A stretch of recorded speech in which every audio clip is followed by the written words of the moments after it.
우리가 최근에 가장 많이 쓰는 그 단어가 이 거리두기라고 하는 말이라고 생각이 됩니다. 소셜 디스턴싱. 그래서 우리 지금도 예배 드릴 때 이제 거리두기 개념으로 떨어져 예배를 드리는데요. 이 거리두기는 6피트, 그러니까 한 2m 정도 되는 거리로 우리가 이 그 바이러스가 호흡기나 이 그 분비물, 침이나 이런 걸 통해서 전파되기 때문에 그것을 예방하는 것은 가장 좋은 방법은 이제 떨어지는 것이죠. 그래서 우리가 거리두기를 하는데 이 거리두기를 한 지도 벌써 꽤 됐죠. 그래서 항상 우리가 거리두고 1단계, 거리두기도 2단계, 3단계 여러 개 단계가 있고, 그래서 이런 이 시대에, 팬데믹 시대에 이제 사람을 만나는 것을 가급적이면 적게 만나고 안 만나면 더 좋고, 그런 이 시대 속에 저희들이 살고 있습니다. 그런데 우리가 신앙생활을 하는데 사실은 이 신앙생활은 함께 모이는 겁니다. 같이 가까이 모여서 함께 은혜를 나누고 함께 예배드리고 그러니까 신앙은 공동체거든요. 그러니까 우리가 이런 이 팬데믹 시대에 우리의 공동체적인 영성을, 우리의 신앙을 참 유지하는 것이 많은 도전이 되고 또 어려운 시대에 살고 있다라고 생각이 됩니다. 그런데 이렇게 사회적 거리두기, 물론 이제 이런 거리두기가 이런 질병이라고 하는 이 특별한 상황 속에서 주어진 것이지만, 우리가 그런 말을 하잖아요. 몸이 멀어지면 마음도 멀어진다라고 하는 말이 있잖아요. 그러니까 이 물리적인 이 거리가 점점점 멀어지면서 우리의 마음도, 다른 사람을 향한 마음도 이렇게 식어지는 모습이 있지 않을까, 그것을 생각을 해보게 됩니다. 그래서 이 관계가 참 이 시대 속에서는, 이런 속에서도 우리가 더욱더 친밀한 그런 하나님의 은혜를 나누는 이 공동체의 영성을 가질 수 있느냐, 아니면 이 세상의 흐름처럼 점점점 우리가 따로 떨어져 살아가는, 서로에게 무관심한 그런 어떤 모습으로 되어져 가느냐, 중요한 그런 갈림길이라고 생각이 됩니다. 이 관계가 사실은 우리의 삶에 가장 중요한 것이 관계라는 말을 합니다. 그런데 이 관계는요, 이 다른 사람이 나의 적인가 아니면 나의 친구인가, 이거를 구분하는 것이 관계의 시작이라고 합니다. 이 사람이 적인가 나의 친구인가. 그래서 우리가 낯선 사람을 경계하는 이유도 이 사람이 나에 대해서 적이 되는지 아니면 친구가 되는지를 잘 모르기 때문에 일단 낯선 사람에 대해서는 우리가 마음을 닫는 것입니다. 여러분, 어떤 공동체 안에서는요, 그 사람이 완전히 신뢰가 될 때까지 기간이 오래 걸리는 경우도 있습니다. 3년이 지나고 4년이 지나고 5년이 지나서 이제는 조금 이제 알 것 같습니다, 이렇게 말하기도 합니다. 그만큼 이렇게 오랜 세월이 걸려서 우리가 확인하고 또 이 사람이 나에 대해서 어떤 사람인가를 우리가 끊임없이 검증하게 된다라고 하는 것이죠. 이 관계가 참 어려운 것입니다. 마음 하나만 이렇게 삐끗해도 좋은 관계가 또 허물어지는 것이 또 관계입니다. 여러분, 부부가 이 세상에서 가장 가까운 그런 관계라고 얘기할 수 있는데, 서로 침대에 누워서 마주 보면은 가장 가까운 부부도 마음이 틀어져서 뒤돌아 놓으면 지구 한 바퀴 돌아야 만나는 거리가 된다고 합니다. 그렇죠? 좋은 관계도 계속 좋을 수 있느냐, 끝까지 갈 수 있느냐, 분명히 아무리 좋아도 나중까지 좋으리라고 하는 그런 것은 참 쉽지가 않은 것이고, 여러 가지 그 관계성 속에서 위기가 찾아오고 어려움이 찾아온다라고 하는 것이죠.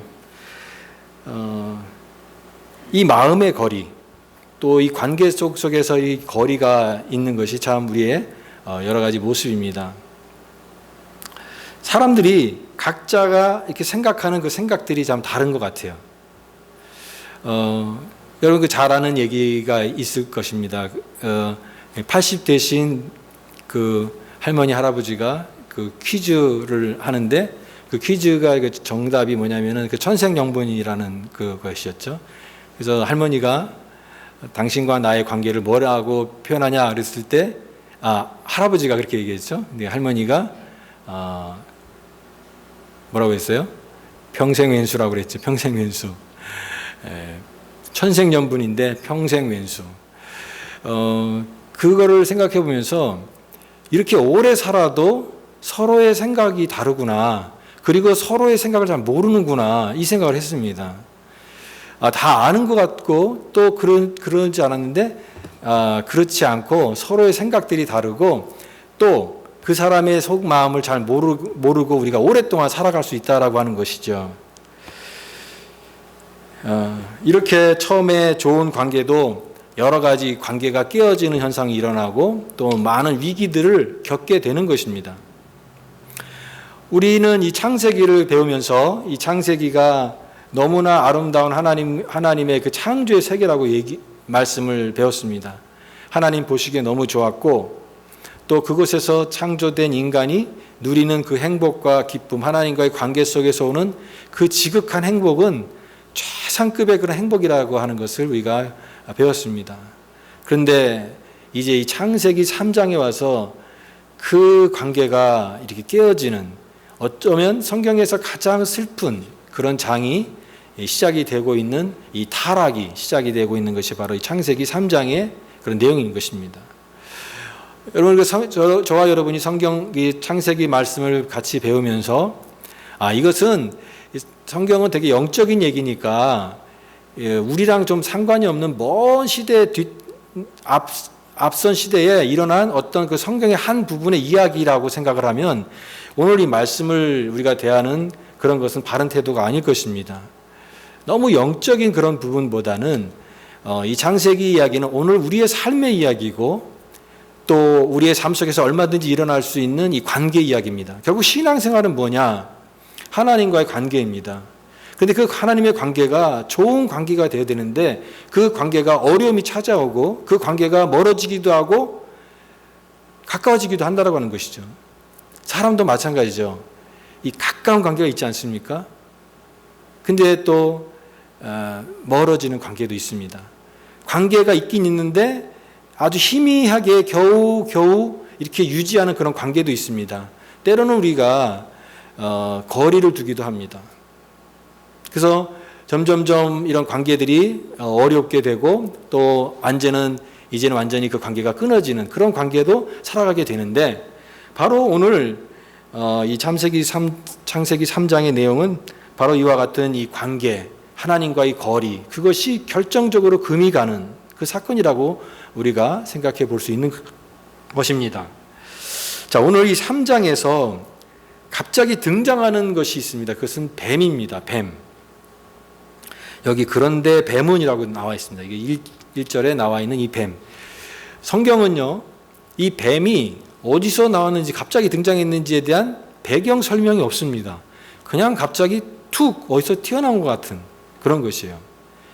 이 뱀이 나왔는데 뭐라고 설명하냐면 여호와 하나님이 지으신 들짐승 중에 가장 간교하니라 그랬습니다. 우리는 이 창세기 내용을 너무 익숙하게 잘 알기 때문에 결국 이 뱀이 사람을 타락시키게 된 그런 이 배경을 제공한 것을 알고 있습니다. 그럼 이 뱀은 도대체 어디서 나온 것일까요? 우리가 성경에 그런 모든 자세한 내용들이 없는 부분에서는 때로는 우리가 잘 모르는 부분에 대해서는 침묵할 필요가 있습니다. 그러나 이 뱀은 창세기뿐만 아니라 성경 전체의 맥락 속에서 이해할 때 이것은 사탄입니다. 사탄이 결국은 뱀의 모양을 통해서 사람에게 이와 같은 유혹의 말을 하게 된 것입니다. 여러분, 성경이 가르쳐주고 있는 사탄은 어떤 정체입니까? 거짓말하는 것이 특징입니다. 거짓말의 아비라고 했습니다. 거짓말하고 속이는 자이고 또 특별히 하나님과 우리 성도들 사이에서 이간질을 해서 그 관계를 자꾸만 깨게 만드는 존재, 그게 바로 사탄입니다. 바로 이 3장에서 이 사탄이 뱀의 모양으로 등장을 해서 하는데 여기 대화가 나옵니다. 자, 3장 1절 말씀에 그런데 뱀은 여호와 하나님이 지으신 들짐승 중에 가장 간교하니라. 뱀이 여자에게 물어 이르되 하나님이 참으로 너희에게 동산 모든 나무의 열매를 먹지 말라 하시더냐. 뱀이 한 첫 번째 말이 무엇입니까? 하나님이 참으로 너희에게 동산 모든 나무의 열매를 먹지 말라 하시더냐. 여러분 이 문장만 딱 다른 거 빼고 이 문장만 한번 보십시오. 틀린 문장입니까? 아니면 올바른 문장입니까? 이 문장 자체로는 문법적으로는 아주 하자가 없는 아주 전혀 문제가 되지 않는 그런 완전한 문장입니다. 그런데 여기에는 교묘한 트릭이 있다라고 하는 것입니다. 여러분도 이 말씀을 읽을 때 자세히 볼 수 있어야 됩니다. 여기에 참으로 너희에게 모든 동산 모든 나무의 열매를 먹지 말라 하더냐. 하나님께서 원래 하신 말씀 무엇이었습니까? 모든 동산의 나무의 실과는 내가 먹되 뭐만 금하셨습니까? 선악을 알게 하는 나무만 금하셨습니다. 그런데 여기 뱀은 모든 나무의 열매를 먹지 말라 하더냐. 이것은 그런 의도를 가지고 하와에게 접근을 해서 이 대화의 트릭에 빠지게 한 것입니다. 이것이 유혹입니다. 말씀을 왜곡하는 사람이 있습니다. 여러분 이단이 왜 이단입니까? 전체 내용이 다 달라서가 아닙니다. 한 부분 끝이 다르다는 게 이단이에요. 성경 말씀을 믿습니다. 우리도 하나님 말씀을 믿습니다. 그런데 자기가 그 한 부분을 구부려서 왜곡을 해서 자기 어떤 그런 해석을 하게 된다면 그것이 바로 잘못된 가르침, 이단이 되는 것이죠. 그러니까 이 말씀을 잘 봐야 되는 것입니다. 바로 이 뱀이 이렇게 모든 나무의 열매를 먹지 말라 하더냐. 그런데 여기 3절에 여기에 대한 이 하와의 그 대답이 무엇입니까? 동산 중앙에 있는 나무의 열매는 하나님 말씀이 너희도 먹지도 말고 만지지도 말라 하시니라. 하와도 여기에서 하나님이 하신 말씀이 아니라 자기가 또 다른 말을 덧붙이고 있습니다. 하나님은 만지지도 말라라는 말을 하신 적이 없어요. 근데 만지지도 말라라고 했던 것은 뭐냐면 이 뱀과 하와가 하나님이 만들어 놓은 질서 세계에 대한 은근한 불만이 있었다는 것을 나타내는 것입니다. 여러분 죄는 그렇게 작은 틈립으로 들어오는 것입니다. 말씀의 어떤 작은 어떤 그런 내가 이것을 잘못 해석하거나 잘못 적용을 하게 될 때 그런 어떤 틈입으로 내 자의적인 해석을 통해서 이런 것들이 시작이 된다라고 하는 것이죠. 그러면서 결국은 점점 이와 같은 이 대화 가운데 결국은 유혹의 덫에 걸리고 말았는데 이것이 바로 마음이 흔든 겁니다. 여러분 사람이 마음이 흔들리는 사람이 있습니다. 사람이 마음이 강한 사람이 있고 마음이 약한 사람이 있습니다. 귀가 얇다고 하죠. 누가 뭐라고 그러면 그 말에 그냥 혹하는 사람. 예.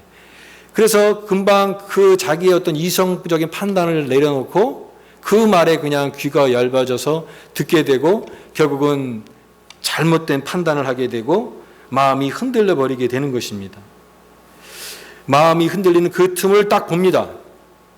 너희가 죽는다고 했는데 결코 죽지 아니하리라. 이 강한 확신을 하니까 거기 완전히 넘어가 버렸습니다. 그래서 이제는 전혀 또 다른 시각으로 보게 되니까 그 열매가 보암직도 하고 먹음직도 하고 그래서 결국은 이 하나님의 그 계명과 말씀을 어기게 되는 그런 것, 그 길로 이 불순종의 길로 가게 되는 것이 되더라고 하는 것이죠. 어떻게 보면은 우리가 이런 장면을 볼 때 참 이게 왜 이렇게 약한가? 아니 하나님의 말씀을 무시할 정도로 그렇게 마음이 흔들렸는가? 이렇게 생각할 수 있습니다. 아, 내가 만약에 이런 자리라면 나는 절대 안 흔들릴 거야. 나는 그런 것에 안 넘어가. 여러분, 예수님의 제자 중에서 아주 강하게 얘기했던 이 베드로가 뭐라고 얘기합니까? 다른 사람은 다 주님을 버리지만 나는 절대 주님을 버리지 않겠습니다. 그런데 그 베드로가 넘어졌거든요. 예수님께서 뭐라고 하시냐면 사단이 밀가부르듯 너를 까부를 것이다 그랬습니다. 밀가부르듯. 여러분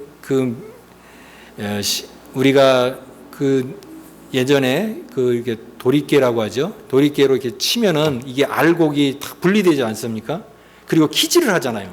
키질을 하면은 그 알곡과 쭉쟁이가 다 이렇게 분리가 되고 이 밀 알갱이와 이 껍질이 다 분리되는데 마치 이렇게 도리깨로 치듯이 키질을 하듯이 완전히 그 영혼을 탈탈탈 털려버리는 그런 것이 된다라고 하는 것입니다. 베드로도 이렇게 자신 있게 대답했지만 그러나 이 사단의 그런 노름에 그가 사로잡혔을 때 결국은 그렇게 넘어지고 마는 그런 연약한 그 모습이 되고 말았다고 하는 것입니다. 어떤 사람은 나는 자신 있어 이렇게 얘기합니다. 나는 절대 유혹에 안 넘어가. 그러나 성경이 가르쳐주고 있는 우리의 모습은 무엇입니까? 인간은 유혹받는 존재라고 하는 것이에요. 유혹 앞에 있는 존재이고 누구든지 자신할 수 없다라고 하는 거예요. 어떤 사람은 나를 믿어 그럽니다. 성경은 나를 믿으라고 하지 않습니다. 우리가 우리를 믿어. 나를 믿어. 내가 책임질게. 아닙니다. 우리가 정말 믿을 분은 하나님밖에 없습니다. 사람은 믿음의 대상이 될 수가 없습니다. 나도 나를 못 믿는데 어떻게 다른 사람에게 나를 믿으라고 합니까? 사람은 그렇게 연약한 존재예요. 자신 있게 대답한다 할지라도 언제든지 넘어질 수 있는 그런 연약한 유혹받기 쉬운 존재라는 것을 기억하십시오. 우리가 믿을 분은 한 분밖에 없습니다. 하나님만이 우리의 믿음의 대상이십니다. 나를 믿는 것이 아니라 하나님을 신뢰하는 것입니다.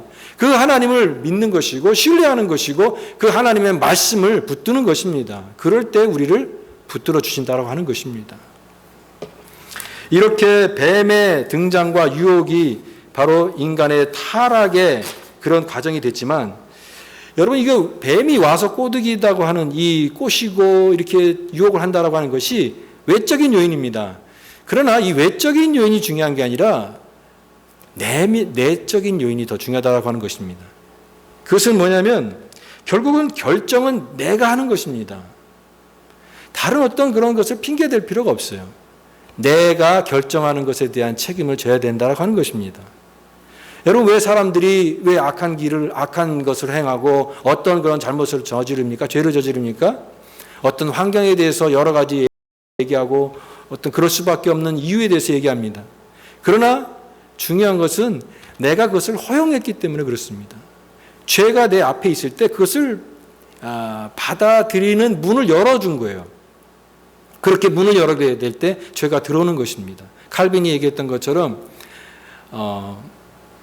새가 새똥을 내 머리 위에 지나가면서 싸는 것, 그것을 맞는 것은 죄는 아니지만 그 새가 내 머리에 둥지를 틀고 내 머리를 더럽히게 허용하는 것이 죄다 얘기했습니다.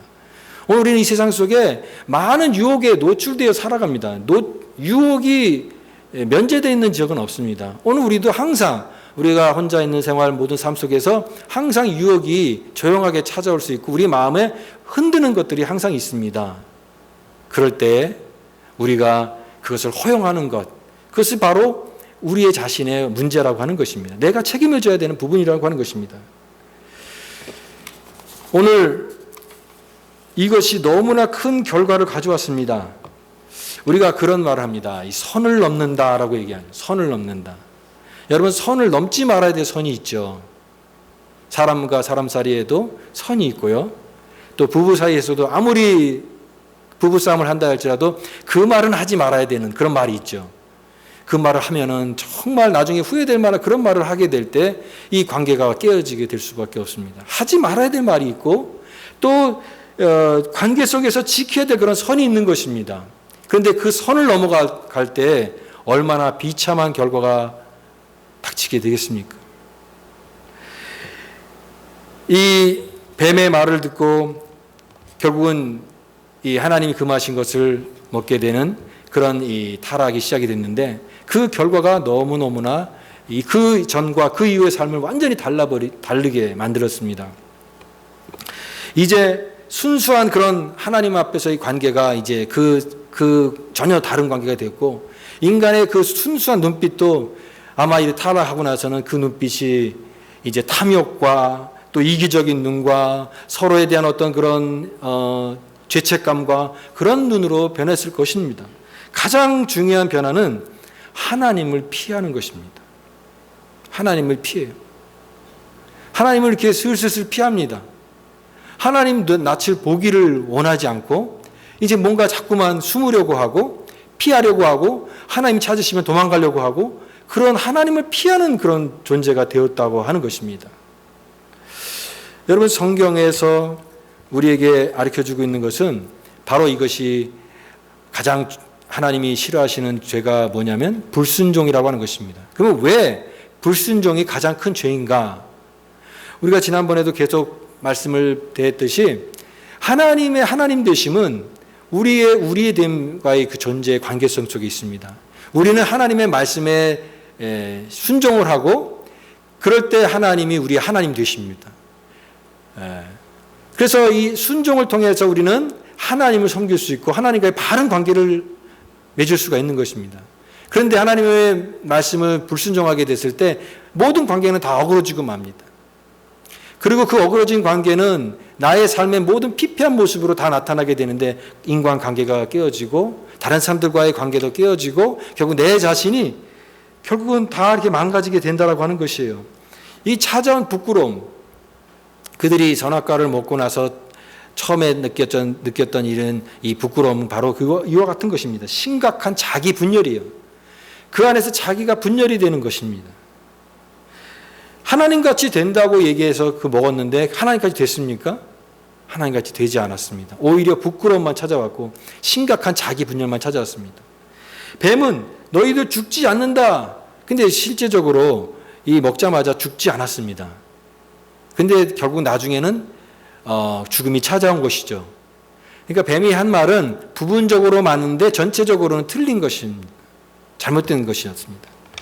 결국은 죽을 운명이 됐는데 바로 이와 같은 이 선악과를 먹음으로써 인간은 하나님과 영원히 살아야 될 그 존재가 이제 죽을 수밖에 없는 이 죽음의 운명에 처할 수밖에 없게 되었다라고 하는 것입니다.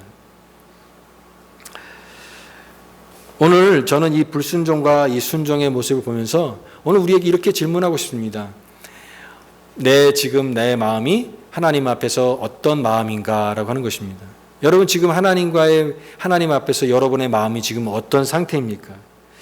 결국은 하나님의 말씀에 대한 태도가 하나님과 관계의 전부입니다.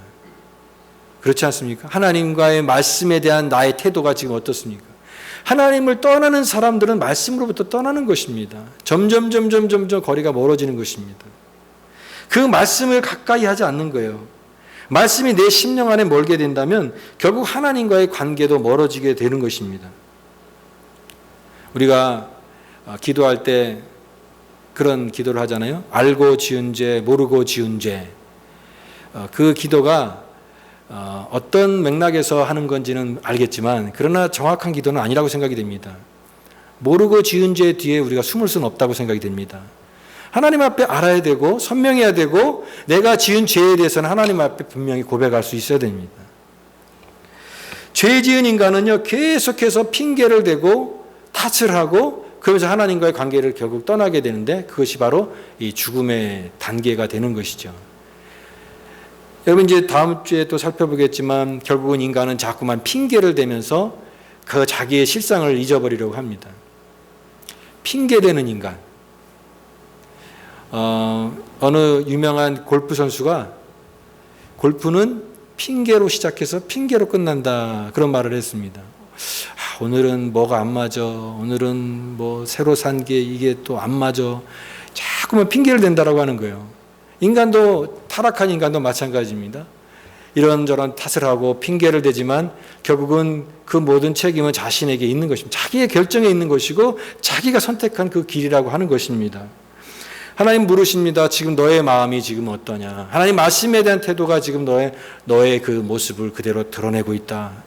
내가 지금 내 마음이 하나님 앞에서 하나님 말씀 앞에서 내 있는 모습을 바로 보게 됐을 때 내가 하나님과 가까이 있는가 멀리 있는가 그것을 알게 된다라고 하는 거죠. 사람과 사람 사이에는 적당한 거리가 더 필요합니다. 너무 가까이 있다 보면 이 관계가 오히려 더 힘들어질 수 있기 때문에 적당한 거리 두기도 상당히 인간관계의 중요한 전략 중에 하나입니다. 그러나 우리가 신앙생활에 하나님과의 관계성 속에서 적당이라고 하는 것은 되지 않습니다. 오히려 하나님과 적당한 거리를 두는 사람은 하나님과 더 앞으로 나아갈 확률보다는 점점 뒤로 멀어서 그 관계가 끊어질 확률로 가게 되지 더 하나님께 가까이 나아가는 관계가 되지 않는다라고 하는 것입니다. 말씀에 순종하고 있는가? 내 마음이. 요한복음 15장 말씀에 너희 안에 거하라. 주님 나는 포도나무고 너희는 가지라고 했는데, 이 포도나무와 가지가 관계에서 가지가 생명력을 얻을 수 있는 가장 중요한 그리고 유일한 기준이 하나밖에 없습니다. 그것은 무엇입니까? 붙어 있으라고 하는 것입니다. 포도나무에 붙어 있는 가지는 생명을 공급받기 때문에 살아있는 것입니다. 하나님께 붙어 있으라. 바로 오늘 하나님의 말씀에 내 심령을 붙어 있는 사람, 하나님의 말씀에 그 뿌리를 내린 사람, 그 사람은 하나님의 말씀을 순종하는 것이고 그 영혼은 계속해서 생명력 있는 하나님의 관계성 속에 살아가게 되는 그런 것입니다. 오늘 여러분의 마음속에 하나님이 여러분 마음속에 있습니까? 하나님 말씀이 여러분의 그 심령 가운데 뿌리를 내리고 있습니까? 아니면 점점점 그 끈이 약해지고 점점 떠나가고 있는 모습입니까? 이렇게 피하는 이 범죄한 이 타락한 아담과 하와의 모습이 참 이렇게 그려지고 있습니다. 근데 하나님께서 그러면 이제 이 모든 것이 여기에 이제 타락이 시작이고 고통과 죄가 시작이 되는 이 모든 창세기 3장에서 그러면 어떤 희망이 있는가라고 얘기했을 때 여기에도 아무리 어두워도 아무리 캄캄한 절망이라 할지라도 하나님의 그 구원의 이야기는 거기에 계속 있다라고 하는 것입니다. 오늘 하나님께서 이 범죄한 인간 실존 앞에 질문하시는 그 질문이 그것입니다. 여기 9절 말씀을 같이 한번 읽어보겠습니다. 9절 말씀 시작. 여호와 하나님이 아담을 부르시며 그에게 이르시되 내가 어디 있느냐. 내가 어디 있느냐. 하나님이 다 아시는 전지하신 하나님이 어디 있는지를 모르셔서 묻는 질문이 아니라 내가 어디 있느냐. 여러분, 이 질문은 범죄한 인간에게 책임을 묻는 하나님의 준엄한 심판의 질문이기도 하지만 동시에 이 질문은 그렇게 멸망의 길로 갈 수밖에 없는 인간에게 또 다른 기회를 주는 하나님의 찾아오심입니다. 은혜의 이야기예요. 여러분, 계속해서 창세기를 통해서 우리가 이 창세기의 내용이 우리랑 뭐 상관없는 옛날 고리고적 그런 얘기가 아니라 우리는 이 창세기를 통해서 복음을 발견하기 원하는 것입니다. 여기에 창세기에 담겨있는 예수 그리스도의 복음을 발견하기 원하는 것이고 우리가 놓쳤던 이런 모든 관계의 타락들이 다시 회복하기 위해서 하나님께서 어떻게 구원의 이야기를 시작하시는가를 우리는 계속 따라가게 되는 것입니다. 내가 어디 있느냐. 주님께서 오늘 우리에게 주시는 음성은 그것입니다. 내가 어디 있느냐. 너의 삶의 자리가 어디냐. 너와 나 사이에 너는 어디 있느냐라고 질문하고 계시는 것입니다. 여러분, 하나님의 눈을 피해서 멀리 도망간 한 사람을 기억할 것입니다. 그 누구입니까? 요나입니다. 요나가 하나님 명령을 거부하고 니느웨로 가라고 했는데 다시스로 가는 배를 타서 그것도 하나님의 눈을 피해서 뱀이 창에 가서 깊이 세상 모든 그런 것을 다 눈을 감고 그냥 깊이 잠을 청해서 잤는데 하나님은 그 뱀이창에 있는 요나를 깨우셨습니다. 여러분, 하나님의 눈을 피해서 도망갈 수가 없습니다. 당신은 어디를 가도 하나님을 피할 수는 없습니다. 하나님이 추적하시는 눈이 따라오는 것입니다. 오늘 많은 사람들이 점점점 주님으로부터 멀어지는 사람들, 창세기의 말씀은 우리에게 질문합니다. 어디까지 도망가시겠습니까? 어디로 가시겠습니까? 어디로 피하시겠습니까? 하나님의 눈을 피해서 도망가는 사람들, 하나님의 눈을 떠나서 멀리 가는 그런 이 모습들, 그러나 이 거리를 두고 나아갈 때 결국 그것은 그 길은 단절이고 절망일 수 있고 멸망일 수밖에 없다라고 하는 것입니다. 여러분, 거리를 두고 살아가는 것이 편하십니까? 아니면 가까이 가는 것이 편하십니까? 오늘 이 거리 두기, 우리는 하나님으로부터 자꾸만 거리를 두려고 합니다. 하나님을 불편해하고 내 마음대로 사는 삶에 더 편안해하고 그렇게 거리를 점점 두면서 우리는 우리의 고집대로 내 멸망의 길로 점점점 그런 하나님의 관계를 떠나서 걸어가는 그 걸음을 오늘도 지금 걷고 있는지 모릅니다. 그때 주님께서 물으십니다. 내가 어디 있느냐? 내가 어디 있느냐? 오늘 하나님의 그 음성을 들으시기 바랍니다. 성경은 하나님을 떠나는 것이 우리의 삶의 길이 아니라 하나님께 가까이 가는 것이 복이라고 말했습니다. 하나님께 가까이함이 내게 복이라 그랬습니다. 이사야는 너희는 나를 만날 만할 때에 찾으라, 가까이 계실 때에 부르라. 하나님께 점점점 멀어지는 사람이 되지 마십시오. 하나님께 더 가까이 나가는 사람이 되십시오. 하나님의 피해서 숨을 곳이 없습니다. 하나님께 더 가까이 나가야 됩니다. 주님과 나의 거리는 지금 어떻습니까? 오늘 참된 생명을 얻고 싶다면 오늘 우리의 생명 되신 주님께 한 걸음 한 걸음 더 가까이 나아가는 우리가 되어야 될 줄 믿습니다. 그래서 이 생명 가운데 하나님 주신 놀라운 은혜와 축복과 은혜들과 기쁨들, 이 감사한 것들을 다 모두 누리고 날마다 승리하며 찬양하며 감사하며 살아갈 수 있는 우리 모든 믿음의 성도들 다 될 수 있기를 간절히 바랍니다.